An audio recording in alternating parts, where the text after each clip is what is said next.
If you own a Nintendo Switch, then this is your year if you're a fighting game fan. Super Smash Bros. Ultimate, Rivals of Aether, so many great games, but one that I know some people were excited for, but that a lot of people just aren't talking about, is SNK Heroines, Tag Team Frenzy. A new game coming to the Nintendo Switch, PlayStation 4, and even to the arcade. I know, that's the version I'm most excited for. But it's still nice to have a game like this to take on the go. And is SNK Heroines worth your time? Well, that's what we're going to go into in today's review. Welcome to Stuff We Play, home of everything weird and retro and everything in between. If that sounds cool to you, why not subscribe? And today we're taking a look at a new game for the Nintendo Switch that was graciously sent to me by NIS America. Seriously, thank you guys, but once again, dear viewer, know that I will not let that cloud my judgment.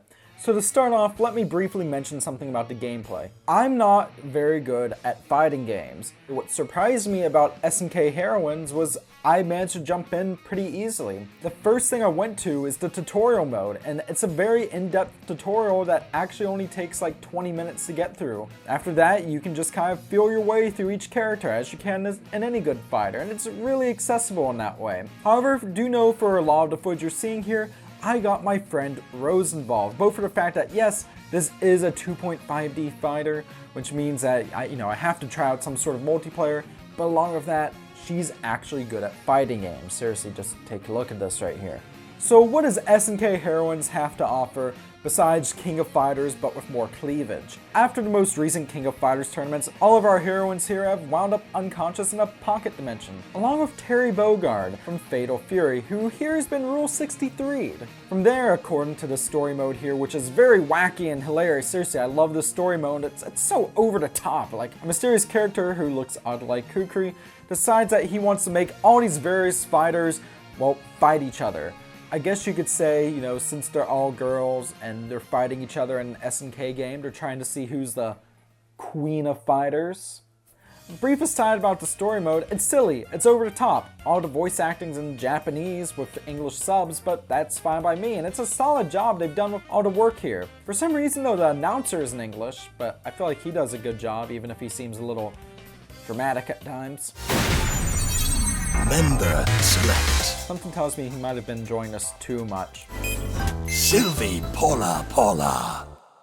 And speaking of things that people might enjoy too much, let's go into the graphics, and more specifically, holy crap, these characters all have huge breasts. Seriously, they're massive, and a lot of these characters are rather scantily clad. It's not nearly as bad as the likes of, say, Dead or Alive Extreme Beach Volleyball, but you can tell at least a few people in the development team were probably really enjoying working on this specific project, especially some of the alternate costumes and, well, even basic costumes. Cat girls, bird girls, literal cowgirls, but despite that, even though the graphics here on the whole aren't the absolute best, I feel like all the characters look good, and all their clothes have vibrant colors that pop out well. Though it looks a little jagged here in docked mode, in handheld mode, this game actually looks and runs fantastically, and I can only imagine it looks even better in the PS4 and perhaps even arcade versions of the game. In addition to this, the stages have beautiful backgrounds. I really love how these look, and it's a shame there's only 7 stages total. Yeah, it was kind of odd. I started off the game and saw there was only 7, and I was like, oh, well, I'll probably unlock more over time, but nope, you don't. Instead, the only unlockables here are new costumes. Yes, not even new characters, new costumes. Each character has 3 different costumes. Put them in a variety of different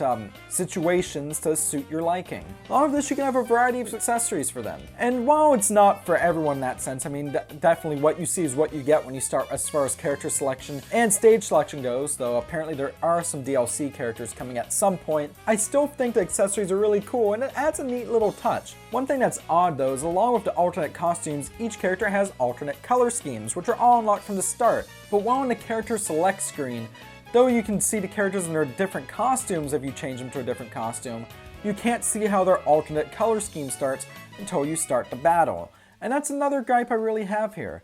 Load times. There's a very noticeable load time between each battle, and while I know load times are something to be expected, they're really a little longer than I would have liked. Now going into the gameplay itself, that's where things get interesting. I've heard many describe SNK Heroines as a bit of a beginner fighter, and perhaps that makes sense, but I'd still say there's potentially something here for fighters of all different skill levels. It's easy to jump in. You have your strong attacks, your weak attacks, your special attacks, And yes, you can even use items by destroying these little lantern things and using the right joystick. What's really interesting here though is that you can't win a battle just by weakening someone to their lowest health point. The only way to KO your opponent is to land a special attack. In each battle you take control of two characters, your attacker and your supporter, and you can switch between them by pressing the ZR button. However, what's weird here is that you have to land this special attack almost in a PlayStation All-Stars style in order to win each fight. A lot of times I'll press the button to use a special attack and I'll have to press it 2 or 3 times before it registers. A lot of times I'll swear I have my meter high enough, but it just won't respond at all. It's a little finicky, and while the overall fights feel great, instead of being a proper King of Fighters-esque experience, instead the end of each fight feels like just a desperate attempt to see who can use their finishing move the fastest. But that's not to say it's all bad. Because of the finishing blow mechanic and how finicky it can be, I'd say that this game is still fun on the whole and fights still feel great, but it's not really something that I'd see at, say, EVO. It's more of a casual fighter, I'd say. Something that you'd whip out as a party, or something that you get friends together and play. Though this game does bank a lot on anime sex appeal, it's not as shameless or lewd per se as the like of Dead or Alive Extreme Beach Volleyball. There's still a bit of substance here, even if there isn't a ton of it. Now, if this was a full-price Nintendo Switch release, I don't think I could recommend this game, but instead it's actually about $10 to $20 less. While I personally wouldn't pay full price for this game, I think that if you're a die-hard SNK fan or die-hard fighting game fan who wants something a bit more casual for their collection, then this might be the game for you. However, if you're anyone else who finds this remotely interesting or, thinks it piqued your interest a bit, if you know what I mean, perhaps wait and see if you can find this game at a reduced price. It's fun, but it's flawed. But you know what? I maybe begin to ramble on just a bit. That's it for my review of Waifu Fighters for the Nintendo Switch. Thank you once again to NIS America who sent me this review code, and if you would like to see another review of a new Nintendo Switch game I did that they actually sent me a few months ago, then why not check out my review of Happy Birthdays, a console god sim for the Nintendo Switch. But while you're at it, why don't you also comment down below on what your favorite fighting game for the Switch is. Yes, it's okay to say Smash Brothers even if it isn't out yet.